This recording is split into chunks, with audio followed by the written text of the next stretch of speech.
Well, here we are, 8 weeks into this journey of discovering again who Jesus is and why he is the one to lead our lives. Think back for just a minute over these last weeks.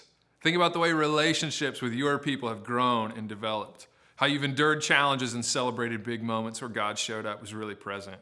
Think of all that you've learned and how you've responded to what you're learning, the way that doing what God is saying has brought fresh experience of God into your life. Think about all that God has been doing as you see your faces in places, the relational network in which you operate, seeing and taking those opportunities to share the good that God has in mind for us with all of them. I bet there's a lot to learn from and a lot to build on, but there's also a lot to celebrate. So I want to encourage you, make plans to gather again next week or really soon so that you can reflect on what you decide to do in response to tonight's story. As you pray for one another, who you're going to share with this week, you want a chance to follow up and support one another. But then take some time to celebrate all that you've experienced over these last 8 weeks. Tell some great stories reflecting on all that God has done. In fact, our team wants to support you along the way. If you'll go to canyonridge.org/groups, you'll find everything you need to look back over this last season and figure out what just the right next step is for you and your people. Before we go today, I just want to point back to week 7.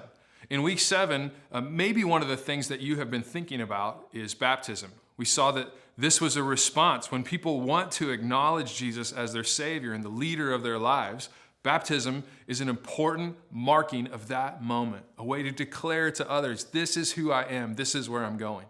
Jesus himself was baptized. He said it was right to do this. He told his followers when they introduced people to him to baptize them as well, and they did. And we want to respond like Jesus. If you've never been baptized and you want to take that step, I want to encourage you. Tell your group, celebrate together, declare out loud, this is the direction my life is going. And then head over together to canyonridge.org/baptism. What you're going to find there is all the help and support that you need, either to do a baptism in a pool or one of your homes or the home of a friend. It's awesome to celebrate and do that as a group. Or, of course, we can do it at our church as well. Either way, head to canyonridge.org/baptism, and you'll find all the support and connection that you need to take that step. Well, listen tonight, another great story. Jesus invites us to take all the good news and commissions us to take that everywhere we go. I can't wait to see all that you discover. Another in this long list of 8 weeks of discovering what it is to follow Jesus, to really let him lead, to discover again who he is. And so I want to encourage you, lean in, support one another, listen well to God, and we'll keep following Jesus.